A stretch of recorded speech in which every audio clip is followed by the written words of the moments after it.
Good morning friends. इससे पहले class में हम लोग पढ़ चुके थे टंग तक। चलिए उसके बाद हम लोग स्टार्ट करते हैं। बकल कैविटी का ही दूसरा पार्ट क्या था? टीथ। चलिए आज हम लोग स्टार्ट करेंगे टीथ के बारे में। क्लियर है?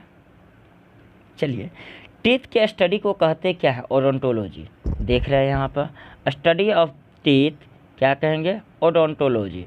अगर आपको पूछ ले स्टडी ऑफ टीथ को क्या कहते हैं तो बोलेंगे ओडोंटोलॉजी। दांत जो होता है सर ये फॉस्फेट और कैल्शियम के बने होते हैं। दांत क्या चीज़ का बना रहता है?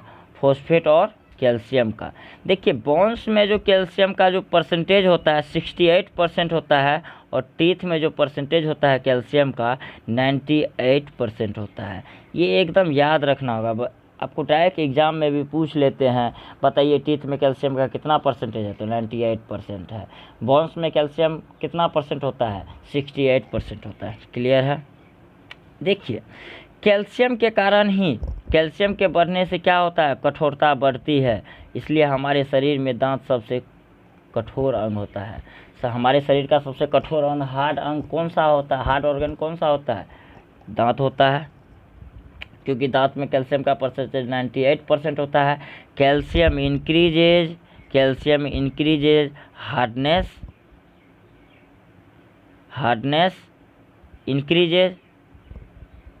हार्डनेस क्या करेगा? इंक्रीज कर जाएगा। यानी कैल्शियम का मात्रा हमारे शरीर में बढ़ जाएगा तो हार्डनेस भी क्या हो जाएगा? इंक्रीज कर जाएगा। इसलिए दांत जो होता है, दांत में सबसे ज़्यादा कैल्शियम होता है, इसलिए दांत सबसे ज़्यादा कठोर अंग होता है। हमारे शरीर का सबसे ज़्यादा कठोर अंग कौन सा है? दांत ही है। चलिए अब हम लोग पढ़ेंगे दांत कितने प्रकार के होते हैं। देखिए सर दांत जो होता है 3 प्रकार के होते हैं। एक तो हेट्रोडोंट मतलब विषम दंती, डिफरेंट प्रकार के दांत होंगे। क्या है? डिफरेंट टाइप्स ऑफ टीथ, यानी विभिन्न प्रकार के दांत होंगे तो क्या बोलेंगे? हेट्रोडोंट। क्लियर है? डैफोडोंट किसको बोला जाता है सर? डैफोडोंट इसमें दांत कितने बार आएंगे? 2 बार आएंगे। थिकोडोंट में दांत कितने बार आएंगे सर? थिकोडोंट किसको कहते हैं? इसमें दांत क्या होता है? मसूरों में फंसे होते हैं। यानी कहाँ रहेगा फंसा हुआ? मसूरा में। क्लियर है? इसको क्या कहेंगे? थिकोडोंट। अब हम लोग पढ़ने वाले हैं ये हेट्रोडोंट, क्योंकि हम लोग का दांत जो होता है किस प्रकार का होता है? हेट्रोडोंट टाइप का होता है, यानी विषम प्रकार का होता है, विभिन्न प्रकार का दांत होता है। ये जो विभिन्न हेट्रोडोंट कितने प्रकार के होते हैं? 4 प्रकार के होते हैं। हेट्रोडोंट पे कितने प्रकार के दांत होते हैं? 4 प्रकार के। एक होता है इंसीजर, एक होता है कैनाइन, एक होता है प्रीमोलर, एक होता है मोलर। क्लियर है? चलिए अब हम लोग पढ़ेंगे इसमें इंसीजर किसको, इंसीजर का क्या कार्य होता है, कैनाइन का क्या कार्य होता है, प्रीमोलर का क्या कार्य होता है और मोलर का क्या कार्य होता है। क्लियर है? देखिए इंसीजर मतलब होता है किंतक। किंतक का मतलब इसका कार्य होता है क्या होता है? Cutting of food. इसका कार्य क्या होता है? कटिंग ऑफ फूड, यानी भोजन को काटना। क्या होता है इसका कार्य सर? भोजन को काटना। ये दांत सबसे पहले किस में आता है? बच्चों में आता है। क्लियर है? चलिए ये कितना होता है इंसीजर? 2 होता है। देखिए कैनाइन, उसके बाद हम लोग क्या पढ़ेंगे?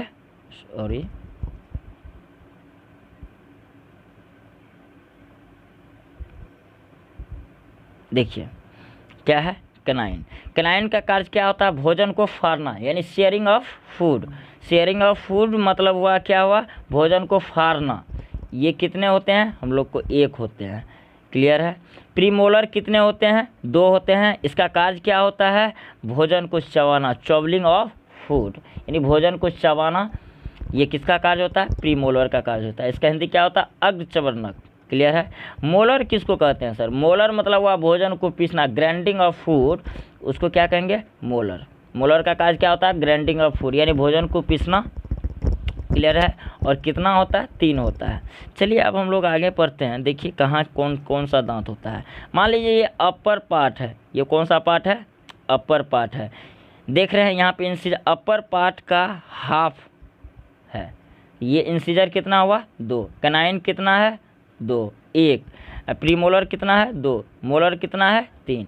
अभी तो हम लोग चारों का कार्य पढ़ चुके हैं। क्या होता है? इंसीजर का कार्य क्या होता है? Cutting of food. इसका क्या होता है? एक कैनाइन का क्या होता है? भोजन को फाड़ना, शेयरिंग ऑफ फूड। प्रीमोलर का कार्य क्या होता है? भोजन को चबाना, यानी चॉबलिंग ऑफ फूड। मोलर का काज क्या होता है, भोजन को पीसना, ग्राइंडिंग करना, मतलब उसको भोजन को पतला करना। स्मॉल पार्टिकल में भोजन को क्या करना, ग्राइंडिंग करना, पीसना। क्लियर है। देखिए इधर कितना हो गया, 2 + 1 + 2 + 3 कितना हो गया, 8। इधर 8 है तो ये भी 8 हो गया, ये भी 8 हो गया, ये भी 8 हो गया, नीचे भी 8 होगा, ये भी 8 होगा। यानी ऊपर में कितना दांत होगा, 16, नीचे में कितना होगा, 16, दोनों जुट करके कितना हो जाएगा, 32। आदमी के शरीर में कितना दांत होता है, वैक्स एडल्ट ह्यूमन में कितने दांत होंगे, 32 होंगे। क्लियर है। चलिए अब हम लोग आगे आते हैं। अब हम लोग डेंटल फार्मूला कुछ सीखेंगे। चलिए डेंटल फार्मूला होता क्या है, इंसीजर कैनाइन। देखिए डेंटल फार्मूला जो होता है, incisor canine premolar molar by incisor canine premolar और मोलर। क्लियर है। ये दोनों के रेशियो को ही क्या कहा जाता है, ये दोनों यानी ये कौन सा पार्ट होगा, ऊपर वाला ये अपर पार्ट हो गया, निचले वाला लोअर पार्ट हो गया, अपर जो नीचे वाला हो गया। यानी दांत ऊपर वाला दांत का हिस्सा और निचले वाले दांत का हिस्सा, दोनों का इंसीजर कैनाइन प्रीमोलर, दोनों के बारे में बताना ही क्या कहलाता है, डेंटल फार्मूला कहलाता है। देखिए यहाँ पे डेंटल फार्मूला देखिए 2 1, देखिए यहाँ पे डेंटल फार्मूला क्या है, 2 1 2 3 बाय 2 1 2 3, यानी 21 23 बटा 21 23 किसका होता है, मंकी और ह्यूमन का होता है, यानी एडल्ट मनुष्य का होता है। कितना दांत होता है, 32 होता है। इसी तरह से चाइल्ड का डेंटल फार्मूला क्या हो जाएगा, 2102 बाय, इसका मतलब क्या हुआ, बच्चा को कौन सा दांत नहीं होता है, प्रीमोलर तो होता नहीं है। प्रीमोलर क्या है, ऊपर भी नहीं होता है और नीचे भी नहीं होता। देख रहे हैं 0 0 है यहाँ पे, इसका मतलब इसको कौन सा दांत बच्चा को नहीं होता, प्रीमोलर एक भी नहीं होता है। क्लियर है। चलिए बच्चा में कितना दांत होता है, 20। देख रहे हैं ऊपर को जोड़ लीजिए, कितना हो गया, 2 1 3 3 2 5, 5 ये तो मान लीजिए 5 तो इधर हो गया तो 5 इधर भी होगा, 5 5 10, इसलिए 5 गुना 2 करते हैं, 5 10 हो गया, 10 बटा 10 यानी कितना हो गया, 10 + 10 कितना हो गया, 20। क्लियर है। यानी चाइल्ड का डेंटल फार्मूला क्या होता है, 2102 बाय 2102। कभी कभी डायरेक्ट एग्जाम में पूछ लेते हैं, कभी कभी दांत पूछ लेते हैं, नंबर ऑफ टीथ कितने होते हैं बच्चे में, ये पूछ लेते हैं। और ये जो दांत होते हैं बच्चे में, ये जो 20 दांत होते हैं, ये टेम्परेरी दांत होते हैं। कौन से दांत होते हैं, टेम्परेरी, मतलब ये अस्थाई दांत नहीं होते हैं। ये कैसा दांत होता है, अस्थाई दांत होता है। यानी ये दांत क्या होगा, टूट करके गिर जाएगा, फिर अंदर से फिर से दांत क्या होगा, वह जन्म लेगा वहाँ पे।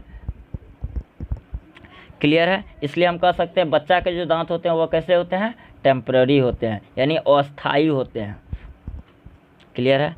चलिए इसके बाद अब हम लोग देखते हैं एलिफेंट का डेंटल फार्मूला क्या होता है, यानी 10 33 बाय 00 33। 00 33 कहने का मतलब क्या है, यहाँ पे नीचे में इंसीजर और कैनाइन क्या है, 00 है। इंसीजर और कैनाइन क्या है, 00 है। और प्रीमोलर और मोलर कितना है, 3 3 है। समझ रहे हैं। तो देखिए हाथी का बाहर निकला हुआ दांत जो होता है अपर इंसीजर होता है। देख रहे हैं। अब कहिए अपर इंसीजर समझ में तो आ रहा है। यहाँ पे देखिए कितना है, 1 है कि नहीं है। 1 कहने का मतलब ये इंसीजर है एक। अब हाथी का मान लो ये दांत है, ऊपर वाला जबड़ा को काट दो, इधर 1 है तो इधर भी 1 होगा। इंसीजर कितना होगा हाथी में, 2 ठो होगा। हाथी का 2 ठो दांत ऊपर से क्या होता है, निकला हुआ होता है। ऊपर से 2 ठो दांत होता है बड़ा वाला निकला हुआ, उसी को कहते हैं अपर इंसीजर। क्लियर है। उसके बाद देखिए डॉग का डेंटल फार्मूला क्या होगा, 31 42 बटा 31 43। क्लियर है। अब देखो कितना हो गया, ऊपर में कितना होगा, 22 दांत होगा, ऊपर में 20 होगा, नीचे कितना होगा, 22 होगा। दोनों जुट जाएगा तो कितना हो जाएगा, 42। ऊपर में जोड़ लीजिए कितना हो गया, 3 1 4 4 4 8 8 2 10, 10 गुना 2 कितना हो गया, 20। 10 गुना 2 20 बटे 3 1 4 3 1 4 4 8 8 3 11 11 गुना 2 कितना हो गया, 22। यानी 20/22, यानी 20 ऊपर दांत होगा और 22 नीचे दांत होगा। दोनों को जोड़ देंगे तो कितना हो गया 42। डॉग में कितने दांत होते हैं 42। देखिए उसी तरह से ये रैबिट का है 1003/1003, यानी रैट। चूहा को कौन सा दांत होता है, इंसिजर तो होता है, लेकिन कैनाइन नहीं होता है, ना अपर में होता है। कैनाइन देख रहे हैं यहाँ पे, ना अपर में होता है, ना प्रीमोलर होता है अपर में, ना लोअर में होता है, लेकिन मोलर होता है। मोलर 3 ऊपर में भी होता है, 3 नीचे भी होता है। ये मोलर का कार्य क्या होता है सर, ग्राइंडिंग ऑफ फूड यानी भोजन को पीसना। इसलिए चूहा देखते होंगे कतर देता है, कोई चीज़ को पीस देता है, काट देता है ना। कितना होता है 16 होता है। जोड़ लीजिए, ऊपर में कितना हो गया 4, 3, 1, 0, 0 और 3। जोड़ेंगे सबको तो कितना हो गया 4, 4 गुना 2 कितना हो गया 8, बट्टे नीचे कितना हो गया 4 गुना 2 कितना हो गया 8। तो यानी 8 और 8 जोड़ेंगे तो कितना हो जाएगा 16। ये किसका होता है, रैट का होता है। डेंटल फार्मूला का सूत्र अभी आपको तो बताए ही थे, incisor canine premolar, molar by incisor canine premolar, यानी upper part by lower part कह सकते हैं। ये क्या होता है, डेंटल फार्मूला होता है। देखिए गॉट का क्या होता है 0033/31 क्लियर है, 0033/31 अब देखिए ऊपर में कितना 6 गुना 2, 6 गुना 2 कितना हो गया 12, दांत निकाल सकते हैं। नीचे कितना हुआ 3 + 1 क्या हुआ 4, 4 + 3 क्या हुआ 7, 7 + 3 क्या हुआ 10, 10 गुना 2 क्या हो गया 20, यानी 12/20, 12/20 कितना हो गया 32। ये 32 जो दांत होते हैं को और गॉट को भी कितने होते हैं 32। हम कह सकते हैं मंकी को भी 32 होता है, ह्यूमन को भी कितना होता है 32 होता है। देखिए ये सब दांत याद रखना। डॉग को कितना होता है 42 होता है, एलिफेंट को कितना होता है 26 होता है। ये सब देखिए दांत कभी कभी एग्जाम में डायरेक्टली पूछ लेते हैं, बताइए इनको कितने दांत होते हैं। कभी कभी डेंटल पर देख रहे हैं रैबिट का कितना होता है 28 होता है, वही डेंटल फार्मूला है 2033/1033 देख रहे हैं यहाँ पे। रैबिट का कितना होता है 26 होता है। चलिए अब हम लोग स्टडी करने वाले हैं। अब तो दांत समझ गए किसको कितना दांत होता है, क्या होता है, कौन सा दांत होता है, कौन से दांत का क्या कार्य होता है, यहाँ तक तो हम लोग स्टडी कर लिए सर। चलिए अब हम लोग स्टडी करने वाले हैं स्ट्रक्चर ऑफ टीथ, यानी दांत का संरचना क्या होगा। क्लियर है, दांत का संरचना के बारे में अब हम लोग स्टडी करने वाले हैं। देखिए सर, सबसे पहले हम लोग दांत के बारे में जो स्टडी कर रहे हैं, सबसे पहले आउटर स्ट्रक्चर के बारे में स्टडी करेंगे, उसके बाद इंटरनल स्ट्रक्चर के बारे में बारी बारी से स्टडी करने वाले हैं। देखिए आउटर स्ट्रक्चर होता क्या है, आउटर स्ट्रक्चर ऑफ टीथ यानी दांत का बाहरी स्ट्रक्चर क्या होता है। देखिए ऊपर वाला जो हिस्सा होता है उसको क्या बोला जाता है क्रोन, ये बाहर निकला होता है। क्लियर है, मिडिल भाग यानी मध्य भाग यानी मिडिल नेक यानी मध्य भाग में क्या होगा दांत जबड़े से जुड़ा हुआ रहेगा, कनेक्ट विद जो दांत कहाँ रहेगा जबड़े से जुड़ा हुआ रहेगा। और रूट मतलब क्या हुआ आधार, यानी आउटर स्ट्रक्चर को कितने भागों में बांटा गया है 3 भागों में। आउटर स्ट्रक्चर ऑफ टीथ कितने भागों में कहा गया 3 भागों में, यानी ऊपर भाग को क्या बोला गया है क्रोन बोला गया है, मिडिल भाग को क्या बोला गया मध्य भाग, यानी ये दांत कहाँ से जुड़ा रहेगा जबड़ा से जुड़ा यानी जॉ से जुड़ा रहेगा, यानी टीथ कनेक्ट विथ जॉ कर सकते हैं। उसके बाद रूट जो है आधार जो है सर, ये दांत किससे जुड़े रहते हैं, दांत हड्डियों से जुड़े रहते हैं, यानी रूट मतलब आधार जो होगा बेस जो होगा कहीं ना कहीं तो पकड़ होगा दांत का, उसको हम लोग क्या कहते हैं रूट कहते हैं। ये दांत किससे जुड़े रहते हैं हड्डियों से भी जुड़े रहते हैं, वह रूट के सहारे। देखिए यहाँ पे स्ट्रक्चर एक देख रहे होंगे, देख लीजिए थोड़ा गौर से।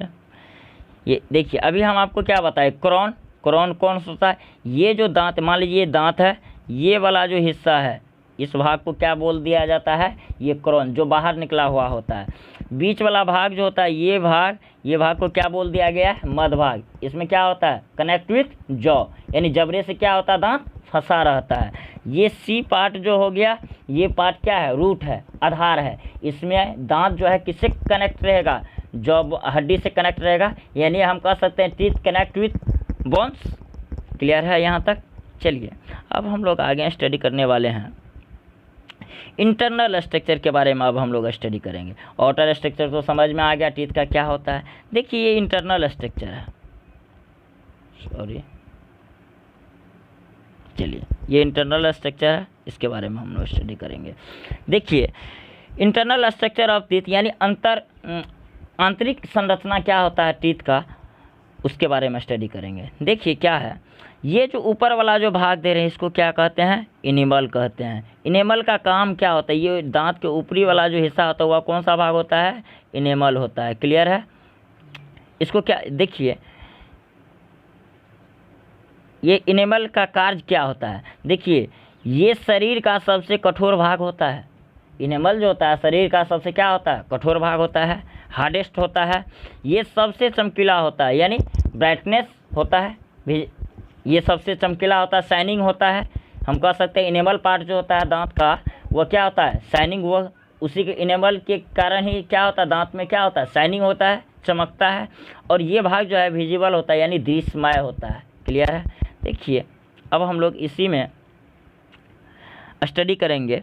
देखिए उसके अंदर में ये जो रेड कलर का देख रहे हैं इसको क्या कहा जाता है, डेंटल बल्ब यानी दंत बल्ब। क्लियर है। दंत बल्ब का कार्य क्या होता है, ये दांत का सबसे बड़ा भाग होता है। डेंट यानी दंत बल्ब यानी डेंटाइन जो होता है, ये जो रेड वाला जो देख रहे हैं, रेड वाला ये जो होता है सबसे क्या होता है, बड़ा भाग भी होता है, लार्जेस्ट एरिया भी होता है। दांत का जो है इंटरनल में क्या होता है, लार्जेस्ट एरिया यानी बड़ा भाग होता है। उसके अंदर में ये देख रहे हैं ब्लू कलर का, ये देख रहे हैं ये कौन सा कलर है, ब्लू कलर, यानी पल्प कौन है, ये ब्लू कलर जो देख रहे हैं इसमें, ये ब्लू कलर जो है ये देख रहे होंगे, इसको क्या कहा जाता है, पल्प। पल्प का काम क्या होता है, और दांत जिससे जुड़ा रहता है उसको क्या बोला जाता है, पेरिडोंट, यानी नीचे में कनेक्ट तो रहेगा जॉ से, वो किससे कनेक्ट रहता है, पेरिडोंट से कनेक्ट रहता है। देखिए पल्प का कार्य क्या होता है, ब्लड का सप्लाई करना और कनेक्ट विथ नर्वस सिस्टम। यानी हमारा पल्प भाग जो होता है जिसमें ब्लड का सप्लाई होगा, तब तो ब्लड का सप्लाई होगा, सप्लाई हो रहा है, तब उसके बाद वो किससे कनेक्ट रहता है। देखिए ब्लड का सप्लाई तो होगा, पहला होगा, पल्प का कार्य होगा, दूसरा क्या होगा, कनेक्ट विथ नर्वस सिस्टम। यानी यह किसको, तंत्रिका तंत्र से क्या करता है, नर्वस सिस्टम से जोड़ देता है, ताकि नर्वस सिस्टम से जोड़ देता है इसलिए तो ये भाग क्या होता है, अगर नर्वस सिस्टम से जोड़ दिया ये भाग क्या होगा, ज़्यादा सेंसिटिव होगा, ज़्यादा संवेदनशील होगा। अगर उसमें ब्लड का सप्लाई हो रहा है, अगर कहीं मान लो अगर जैसे ठंडा पानी पीते हैं हम लोग, तो हमको तुरंत कैसे पता चल जाता है कि पानी ठंडा है, वह किसके कारण, पल्प के कारण पता चल जाता है। ऐसा नहीं कहेंगे इनेमल के कारण होता है, ये किसके कारण पता चलता है हमको, पल्प के कारण, क्योंकि पल्प किसके जुड़ा रहता है, नर्वस सिस्टम से। तुरंत ब्रेन को ये इन्फॉर्म देता है एक सिग्नल के रूप में, और वो हमको बताता है कि ये कैसा है, सेंसिटिविटी के बारे में हमको अनुभव कराता है। क्लियर है यहाँ तक। ये इंटरनल स्ट्रक्चर था, देख रहे हैं, इसको अच्छे से आप लोग लिख सकते हैं यहाँ से। चलिए अब हम लोग आगे पढ़ते हैं ओस्टियोफेगस पाइप। यानी देखिए ये पाइप होता क्या है, देखिए ओस्टियोफेगस पाइप बोलिए, ओस्टियोफेगस बोलिए या फूड पाइप बोलिए, यानी ग्रास नली इसको बोला जाता है हिंदी में। क्लियर है। इसका लेंथ कितना होता है, 25 सेंटीमीटर। देखिए ये याद रखने वाला है। इसका कार्य क्या होता है, transport food from buccal cavity to stomach. यानी इसका कार्य जो होता है सर, यानी फूड को, भोजन को बकल कैविटी से कहाँ ले जाना, पेट में, यानी स्टोमैच में लेकर के जाना। इसका कार्य सिर्फ और सिर्फ क्या है, बकल कैविटी से भोजन को कहाँ, यानी मुख गुहा से भोजन को कहाँ ले जाना, पेट में ले जाना। एक चीज़ बताइए, एक क्वेश्चन हम आपसे पूछ रहे हैं, बताइए ओस्टियोफेगस यानी फूड पाइप में क्या भोजन का डाइजेशन होगा, नहीं होगा भोजन का डाइजेशन, क्योंकि यहाँ पर कोई प्रकार का डाइजेशन तो होता नहीं। सिर्फ ओस्टियोफेगस यानी इस ग्रास नली का तो काम ही है भोजन को ट्रांसपोर्ट करना। जब ट्रांसपोर्ट करेगा तो वो डाइजेशन किसी प्रकार का करेगा, नहीं करेगा। तो हम कह सकते हैं फूड पाइप में कोई भी भोजन का क्या होता है, डाइजेशन नहीं होता है। No digestion in food pipe. Clear है। देखिए अगर ये आपको वीडियो अच्छा लगता है तो आप इसको लाइक करें, शेयर करें और अपने फ्रेंड्स में फॉरवर्ड करें मैक्सिमम में। चलिए हम लोग पढ़ लिए अभी इसका फंक्शन क्या है, इसका कार्य क्या है, इसका लेंथ कितना होता है। चलिए यहाँ पे देखिए लिखा हुआ है ग्रास नली, इसमें क्या होता है, कोई भी पाचन नहीं होता। No digestion in oesophagus, no digestion in food pipe होता है। क्लियर है। चलिए इसके बाद हम लोग पढ़ेंगे ग्रास नली में किस प्रकार का मोशन होता है। भोजन जो अंदर जाता है, ये भोजन जो अंदर जाएगा तो क्या होगा, एक प्रकार का मोशन होता है किसमें, फूड पाइप में। उस मोशन को क्या बोला जाता है, पेरिस्टेलिस मोशन। क्या बोला जाता है, किरमाकुचन गति। किरमाकुचन गति का डेफिनेशन देखिए यहाँ पे लिखा हुआ है सर, भोजन के अनुसार आकार ग्रहण करना ही क्या कहलाता है, भोजन के अकॉर्डिंग शेप बना लेना। यानी ये जो ओसियोफेगस पाइप है भोजन के अकॉर्डिंग अपना आकार को ग्रहण कर लेगा और वहाँ पे प्रेशर बनाएगा। जैसा कि नीचे में देख रहे हैं ये फिगर है, मान लीजिए ये क्या है, ये पाइप है ऊपर वाला, देख रहे हैं ये भोजन है, इसके साथ क्या कर रहा है, दोनों साइड से प्रेशर बना रहा है। ये भोजन क्या होगा, श्रिंक कर जाएगा नीचे की ओर। इसी तरह से ये गति ये जो दोनों साइड से प्रेशर बन रहा है देख रहे हैं यहाँ पर, इसी टाइप का है, ऐसा रहता है, ऐसा रहता है। इसका मतलब क्या हुआ, यहाँ पे भी प्रेशर बना, यहाँ पे भी प्रेशर बना, तो भोजन कहाँ चला जाएगा, नीचे चला जाएगा। इसी गति को, इसी मोशन को हम लोग क्या कहते हैं, पेरिस्टेलिस मोशन, यानी किरमाकुचन गति। ये गति कहाँ होता है, फूड पाइप में होता है। जब हम लोग भोजन खाते हैं तब होता है, ये हमेशा नहीं होता है। ये भोजन को क्या करता है, बकल कैविटी से कहाँ पहुँचा देता है, इस मोशन के जरिए स्टोमच में पहुँचा देता है। क्लियर है। चलिए बकल कैविटी के बारे में, सॉरी ओसियोफेगस के बारे में यानी फूड पाइप के बारे में काफ़ी सफिशिएंट है इतना पढ़ना। चलिए अब हम लोग पढ़ेंगे भोजन कहाँ आ गया, स्टोमच में। चलिए अब हम लोग स्टोमच के बारे में थोड़ा सा स्टडी करते हैं। स्टोमच क्या होता है, देखिए सर, स्टोमच मतलब क्या हुआ, आमाशय। आमाशय एक प्रकार का कैसा अंग होगा, मस्कुलर ऑर्गन होगा। देखिए मसल से बना रहेगा तो क्या कहेंगे, मस्कुलर ऑर्गन। यानी हम कह सकते हैं आमाशय जो है वह किस प्रकार का अंग है, पेशीय पेशीय अंग है, मस्कुलर ऑर्गन है। इसका रंग कैसा होगा सर, रेड कलर होगा। रंग कैसा होगा, रेड कलर। और इसका आकार यानी शेप कैसा होगा, जे शेप होगा। यानी क्लियर है। पेट का साइज पूछे, साइज कैसा होता है, जे शेप होता है सर। और इसका कलर कैसा होता है, रेड कलर होता है। क्लियर है। देखिए आमाशय के कितने भाग होते हैं, 3 भाग होते हैं। एक भाग को क्या बोला जाता है, अपर पार्ट को क्या बोला जाता है, कार्डिया। बीच वाले यानी मिडिल पार्ट को क्या, यानी पेट के मिडिल पार्ट को क्या बोला जाता है, फंडस।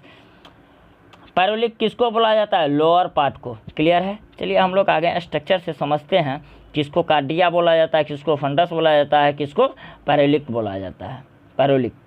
क्लियर है यहाँ तक। चलिए देखिए आमाशय में भोजन कितना देर रहता है, 4 आवर रहता है। कितना देर रहता है, 4 आवर, यानी 4 घंटा रहता है। देखिए ये क्या, ओसियोफेगस पाइप, ये ओसियोफेगस पाइप है। ये क्या नहीं, फूड, यानी इसको क्या कह सकते हैं दूसरी भाषा में, यानी फूड पाइप। क्या कह सकते हैं, फूड पाइप। यानी क्या, इसको ग्रास नली बोल सकते हैं। देखिए भोजन कहाँ आ गया, पेट में। ये क्या है, पेट है। यहाँ इसमें भोजन आ गया किसके द्वारा, फूड पाइप के द्वारा। क्योंकि फूड पाइप का ही वर्क ही होता है फूड को क्या करना, ट्रांसपोर्ट करना, कहाँ से, buccal cavity to stomach. Oesophagus का ये काम ही है। देखिए ये अपर पार्ट जो होता है, ये अपर पार्ट, इसको क्या बोल दिया जाता है, कार्डिया बोला दिया जाता है। ये जो बीच वाला जो पार्ट होता है, मध्य वाला जो भाग होता है पेट का, उसको क्या बोला जाता है, फंडस। क्लियर है। और आप देख रहे हैं एक प्रकार का लेयर पेट के अंदर बना लेता है। फर्स्ट एक प्रकार का अंदर में लेयर बनाया जाता है। अंदर में देखिए, कलर चेंज कर देते हैं ताकि समझने में क्लियर होगा। एक प्रकार का देखिए अंदर में क्या होता है, लेयर बना लेता है ऐसे करके पेट के अंदर। तो ये लेयर जो होता है कौन फॉर्म करता है, म्यूकस एंजाइम करता है। म्यूकस एंजाइम कहाँ से, गैस्ट्रिक ग्लैंड से स्रावित होता है, वो पढ़ेंगे आगे चल के। ये म्यूकस फॉर्म अ लेयर, यानी म्यूकस क्या करता है, एक प्रकार का लेयर बना लेता है। म्यूकस एंजाइम एक प्रकार का परत बना लेता है। इसका कार्य क्या होता है, प्रोटेक्ट करना। क्या मतलब सेकंड इसका क्या कार्य होता है, HCl से प्रोटेक्ट करना। और पेप्सिन और रेनिन एंजाइम। चलिए आगे पढ़ते हैं हम लोग। ये क्या होता है, यहाँ पे पैरोलिक वाल्व होता है। यहाँ पे क्या होता है, पैरोलिक वाल्व, देख रहे हैं यहाँ पे। यानी यहाँ पे जो होगा, यानी लोअर पार्ट में यहाँ पे जो भोजन आएगा, यहाँ पे भोजन किस स्टेज में हो जाएगा, हाफ लिक्विड स्टेज में, यानी आधा भोजन आधा पानी, half liquid and half food. Clear है। इसको कहा जाता है भोजन अर्ध तरल अवस्था में रहता है। यहाँ पे भोजन किस अवस्था में रहता है? अर्ध तरल अवस्था में। इसलिए इसको क्या कह सकते हैं? दूसरी भाषा में इसको क्या कह सकते हैं? कायम भी कह सकते हैं। यानी हाफ लिक्विड स्टेट में हो जाएगा तो हम क्या बोल सकते हैं? कायम। अब बताइए पायरोलिक वाल्व किससे जुड़ा रहेगा? यहीं। और यहाँ पे जो होगा, जहाँ पे पायरोलिक वाल्व होगा, यहीं पे क्या होगा? गैस्ट्रिक ग्लैंड होगा। यहीं पे क्या पाया जाता है? Gastric gland. और फिर उसके बाद ये किससे जुड़ा रहेगा? ये डुडेनम यानी ग्रहणी से जुड़ा हुआ रहता है। और कहाँ चला जाता है? स्मॉल इंटेस्टाइन में। स्मॉल इंटेस्टाइन से कहाँ चला जाता है? लार्ज इंटेस्टाइन में। लार्ज इंटेस्टाइन होते हुए वो कहाँ? रेक्टम होकर के, मलाशय होकर के क्या हो जाएगा? बाहर हो जाएगा। क्लियर है यहाँ तक? देखिए ये स्ट्रक्चर था। थोड़ा इसको गौर से आप रोक करके, वीडियो को रोक करके आप थोड़ा सा गौर से देखिए कौन सा भाग कहाँ है, क्या है। क्लियर है? किसका क्या कार्य है। चलिए अब हम लोग पढ़ते हैं पायरोलिक पार्ट यानी पायरोलिक भाग के बारे में। अब हम लोग पढ़ते हैं यानी लोअर पार्ट, पेट के लोअर पार्ट के बारे में अब हम लोग स्टडी करेंगे। देखिए अमाशय के पायरोलिक भाग में यानी अमाशय के लोअर भाग में, लोअर पार्ट में क्या होता है? गैस्ट्रिक ग्लैंड पाई जाती है। हम कह सकते हैं gastric gland is situated in pyloric part कह सकते हैं। पायरोलिक भाग में क्या होता है? ये भी कह सकते हैं gastric gland is situated on the lower part of the stomach. यानी स्टोमच के लोअर पार्ट में क्या होता है सर? गैस्ट्रिक ग्लैंड पाया जाता है। चलिए जठर ग्रंथि यानी गैस्ट्रिक ग्लैंड में कितने प्रकार के सेल होते हैं? कितने प्रकार के कोशिका होते हैं? 3 प्रकार के कोशिका होते हैं। एक को कहता है जैमोजीन, एक को कहता है ऑक्जिनेटिक सेल का क्या काम होता है? HCl। ऑक्जिनेटिक सेल से क्या निकलता है? HCl निकलता है यानी हाइड्रोक्लोरिक एसिड निकलता है। म्यूकस सेल के कारण ही मेरा क्या बन रहा था? पेट में एक प्रकार का लेयर बन रहा था जो किसको प्रोटेक्ट कर रहा था? HCl को प्रोटेक्ट कर रहा था। और ये तीनों सेल किस में पाया जाता है? गैस्ट्रिक ग्लैंड में पाया जाता है। क्लियर है? देख रहे हैं जैमोजिन सेल और ऑक्जिनेटिक सेल से क्या निकलेगा? HCl निकलेगा। और म्यूकस सेल क्या करता है? एक प्रकार का लेयर बना देता है पेट के अंदर जो किसको प्रोटेक्ट करता है? HCl को क्या करता है? प्रोटेक्ट करता है। क्लियर है यहाँ तक? देखिए जठर ग्रंथि से यानी गैस्ट्रिक ग्लैंड से कैसा रस स्रावित होगा? कैसा जूस स्रावित होगा? गैस्ट्रिक जूस हम कह सकते हैं। जठर ग्रंथि से जठर रस क्या होता है? स्रावित होता है। चलिए इसके बाद हम लोग पढ़ेंगे HCl। अभी हम लोग क्या पढ़े? HCl कहाँ से निकलता है? ऑक्जिनेटिक सेल किसका कहाँ रहता है? गैस्ट्रिक ग्लैंड में पाया जाता है। गैस्ट्रिक ग्लैंड में 3 प्रकार के सेल पाए जाते हैं। उसमें ऑक्जिनेटिक सेल होता है जहाँ से क्या निकलता है सर? HCl बाहर निकलता है। देखिए ये HCl जो है, HCl का कार्य क्या होता है? यानी हाइड्रोक्लोरिक अम्ल का कार्य क्या होगा? पहला कार्य होता है इसको प्राइमरी बैक्टीरिया को डिस्ट्रॉय करना। फर्स्ट वर्क इसका क्या होता है? प्राइमरी बैक्टीरिया को ख़त्म करना यानी प्राथमिक बैक्टीरिया को क्या करना? इसको नष्ट करना। ये भोजन को अम्लीय बना देता है। ये भोजन को कैसा बना देता है? भोजन तो ना एसिडिक रहता है ना बेसिक हम लोग खाते हैं, अंदर जा कर के एसिडिक बनता है। तो वो क्या भोजन को क्या कर देता है? कन्वर्ट कर देता है किस में? एसिडिक फूड में। क्लियर है? यानी अम्लीय भोजन में। और दूसरा कार्य क्या होगा? HCl एंजाइम को क्या करता है? एक्टिवेट करने का कार्य करता है यानी सक्रिय करने का कार्य करता है। यानी हम कह सकते हैं HCl जो है ये एंजाइम को क्या करता है? एंजाइम एक्टिवेटर का कार्य करता है। कैसा कार्य करता है? एंजाइम एक्टिवेटर यानी एंजाइम को सक्रिय, एंजाइम को चालू करने का कार्य करता है। जैसे मशीन को स्टार्ट करते हैं ना, उसी तरह ये क्या करता है? ये हाइड्रोक्लोरिक अम्ल जो है उसको क्या करता है? एक्टिव मोड में ला देता है। किसको? एंजाइम को। HCl हमारे शरीर के लिए बहुत ज़रूरी है। अगर एंजाइम एक्टिव नहीं होगा तो क्या होगा? डाइजेशन हो पाएगा? नहीं हो पाएगा। इसलिए हाइड्रोक्लोरिक एसिड देखिए हमारे शरीर के लिए कितना लाभप्रद है। और ये कहाँ से निकलता है? गैस्ट्रिक ग्लैंड से निकलता है। गैस्ट्रिक ग्लैंड में किससे? ऑक्जिनेटिक सेल से निकलता है। और इसको म्यूकस सेल जो है ये किसको? HCl को क्या करता है? प्रोटेक्ट करता है। क्लियर है? चलिए अब हम लोग आगे पढ़ते हैं जठर रस। देखिए जठर रस से 3 प्रकार के एंजाइम स्रावित होते हैं। कितने प्रकार के एंजाइम स्रावित होते हैं? गैस्ट्रिक ग्लैंड से कितने प्रकार के एंजाइम स्रावित होते हैं? सेक्रेशन होता है। तीन प्रकार का एंजाइम होता है। First is rennin. रेनिन का काम क्या होता है, ये देखिए सिर्फ बच्चों में होता है। बच्चों में आप देखे होंगे, बच्चा जब दूध पीता है तो वो दही में उल्टी करता है, यानी कर्ड में। यानी इस एंजाइम का कार्य ही होता है, क्या होता है सर, इस एंजाइम का कार्य होता है मिल्क को कन्वर्ट कर देना, किस में, कर्ड में। इसलिए देखते होंगे बच्चा मतलब जब दूध पीता है तो वो क्या करता है, वोमिटिंग जो करता है वो किस में रहता है, वो कर्ड में रहता है, दही के जैसा होता है, दूध के जैसा नहीं होता है। यानी उसके पेट में जो गैस्ट्रिक ग्लैंड जो होता है बच्चा के पेट में, उसमें सबसे पहले कौन एंजाइम रहता है, बच्चा में सबसे पहले कौन एंजाइम होता है, रेनिन एंजाइम होता है। ये खास करके बच्चों में ही पाया जाता है, एडल्ट में ये एंजाइम नहीं पाया जाता है। क्लियर है।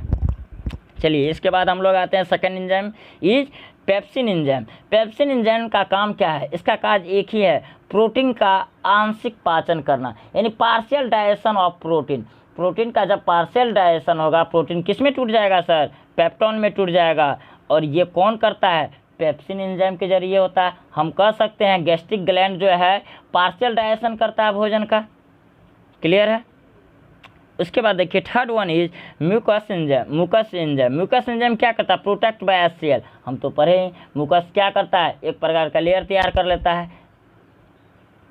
यहाँ तक क्लियर है। चलिए हम लोग एक फिगर देखिए, यहाँ पर देख रहे हैं प्रोटीन किस में टूट रहा है सर, पेप्टोन में। पेप्टोन किस में टूटेगा, एमिनो एसिड में, या एमिनो किस में, पेप्टोन, और पेप्टोन से क्या, प्रोटीन। देखिए प्रोटीन का पार्शियल डाइजेशन किस में होता है, पेप्सिन एंजाइम के जरिए होता है। अभी जस्ट पढ़े हम लोग, पेप्सिन एंजाइम कहाँ होता है, गैस्ट्रिक ग्लैंड में होता है। गैस्ट्रिक ग्लैंड से कितने प्रकार के एंजाइम स्रावित होते हैं, 3 प्रकार के एंजाइम स्रावित होते हैं, रेनिन, पेप्सिन और म्यूकस एंजाइम। म्यूकस एंजाइम जो है प्रोटेक्ट बाय HCl। रेनिन जो होता है ये बच्चों में होता है, पेप्सिन के कारण ही प्रोटीन का पार्शियल डाइजेशन हो पाता है। यानी हम कह सकते हैं पेट में जो होता है प्रोटीन का पार्शियल डाइजेशन होता है। प्रोटीन किस में से टूट जाता है, पेप्टोन में टूट जाता है। किस एंजाइम के जरिए टूटता है, ये पेप्सिन एंजाइम के जरिए टूटता है, ये याद रखना होगा। और ये कहाँ पाया जाता है, गैस्ट्रिक ग्लैंड, गैस्ट्रिक जूस में पाया जाता है। क्लियर है। यानी गैस्ट्रिक जूस में 3 प्रकार के एंजाइम होते हैं। और देखिए इस एंजाइम को एक्टिवेट करने का भी कार्य कौन करता है, HCl करता है। क्लियर है। उसके बाद देखिए प्रोटीन का कंप्लीट डाइजेशन जो होगा, अगर प्रोटीन तो टूट गया पेप्टोन में, अब पेप्टोन का कंप्लीट डाइजेशन किस में हो जाएगा, कंप्लीट डाइजेशन कहने का मतलब है एमिनो एसिड में हो गया। एमिनो एसिड में जब हो गया तो क्या हो जाएगा, हम कह सकते हैं ये कंप्लीट डाइजेशन हो गया। ये कंप्लीट डाइजेशन किस एंजाइम के कारण होता है, ट्रिप्सिन एंजाइम के कारण। ट्रिप्सिन एंजाइम किस में पाया जाता है, पैनक्रियाटिक जूस में पाया जाता है, यानी अग्नाशय रस में पाया जाता है। क्लियर है। यहाँ तक तो कोई प्रॉब्लम नहीं। चलिए अब हम लोग इंस्टेटाइन के बारे में हम लोग थोड़ा सा स्टडी करेंगे। देखिए ये आपके सामने फिगर है, थोड़ा इसको बारीकी से सीखना है। देखिए आंत जो होता है, देखिए ये क्या होता है, डुडेनम के जरिए कहाँ आ जाता है, स्मॉल इंस्टेटाइन में। इसको क्या कहते हैं, जुजेनम। क्या है ये, जेजुनम। जेजुनम इसको क्या कहा जाता है, मध्यांश। और ये जो होता है इसको क्या कहा जाता है, कोलिन कहा जाता है। ये जो भाग है नीचे वाला भाग, इसको क्या कहा जाता है, सिक्कम कहा जाता है। ये जो मांस जो बढ़ा हुआ है यहाँ पे, इसको क्या कहा जाता है, अपेंडिक्स कहा जाता है। और ये जो भाग है इसको क्या कहा जाता है, यानी हम कह सकते हैं जो स्मॉल इंस्टेटाइन को लार्ज, ये वाला तो लार्ज इंस्टेटाइन है, जो ये दोनों को जोड़ता है वो कौन सा भाग होता है जो जोड़ता है, वह इलियम होता है। और ये क्या होता है, मलाशय यानी रेक्टम, इसको करके क्या हो जाएगा, बाहर निकल जाएगा। देखिए ये कंप्लीट फिगर है, आप देख लीजिए इसको रोक करके। चलिए आंत जो होता है, आंत कितने प्रकार के होता है, 2 प्रकार का होता है। एक को क्या कहते हैं, स्मॉल इंस्टेटाइन, एक को कहते हैं लार्ज इंस्टेटाइन। स्मॉल इंस्टेटाइन में क्या होगा, कंप्लीट डाइजेशन प्लस एब्जॉर्प्शन। और इसमें लार्ज इंस्टेटाइन में क्या होगा, कंप्लीट एब्जॉर्प्शन, पूर्णतः अवशोषण होगा। यानी समझ रहे हैं, कंप्लीट डाइजेशन तो होगा लेकिन पूरी तरह से अवशोषण नहीं हो पाएगा उसमें। लेकिन लार्ज इंस्टेटाइन क्या करेगा, डाइजेशन का तो काम वहाँ पे होगा नहीं, क्योंकि कंप्लीट डाइजेशन तो हो गया कहाँ, स्मॉल इंस्टेटाइन में। लार्ज इंस्टेटाइन क्या करेगा, तब उसका कंप्लीट एब्जॉर्प्शन करेगा, जो भी बचा हुआ है सबको क्या करेगा, खींच लेगा वहाँ से प्रोटीन को।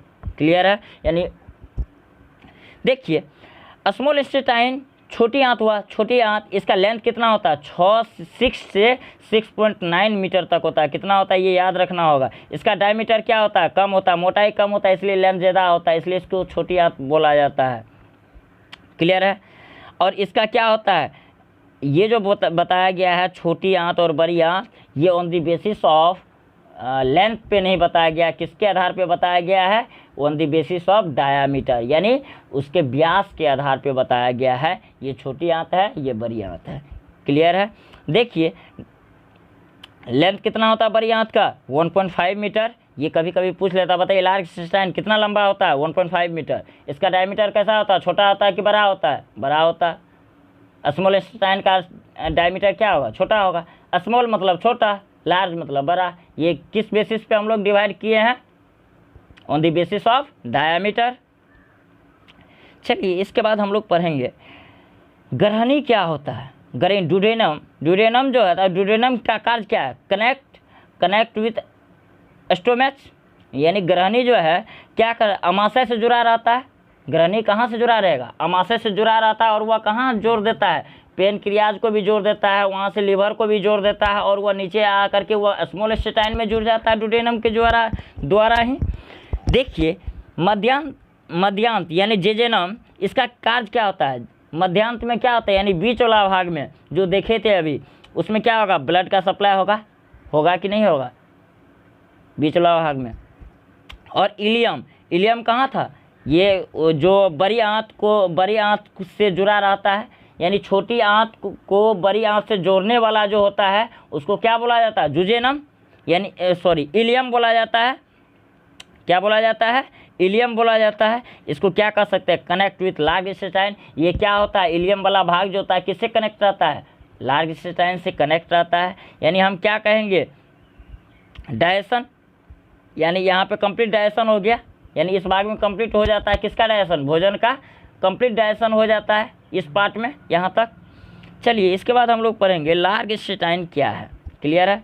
लार्ज इंटेस्टाइन जो है बड़ी आंत, देखिए इसमें भोजन का पूर्णतः अवशोषण होता है, किसमें होता है, पानी में।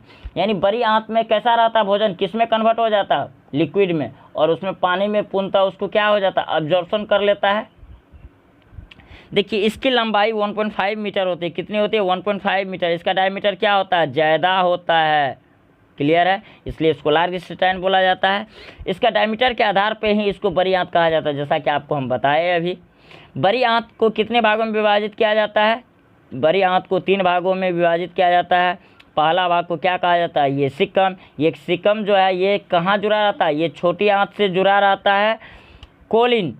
उसके बाद क्या हुआ, रेक्टम, मलाशय कौन सा पार्ट हुआ, लोअर पार्ट हो गया। चलिए इसके बाद देखिए इसमें एक प्रकार का होता है ई कोली बैक्टीरिया, बड़ी आंत उत्सर्जित करती है। कौन उत्सर्जित करता है, बड़ी आंत, जो हमारे शरीर के लिए कैसा होता है, काफ़ी उपयोगी होता है। और इसी बैक्टीरिया के कारण क्या हमें प्राप्त होता है शरीर को, विटामिन के।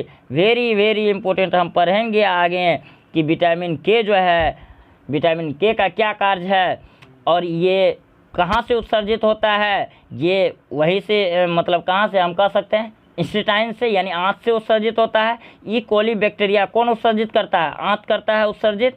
और इसमें जो है ये हमारे शरीर के लिए क्या होता है, काफ़ी उपयोगी होता है। इसी बैक्टीरिया के कारण क्या होता है, हमारे शरीर को विटामिन के प्राप्त होता है। क्लियर है।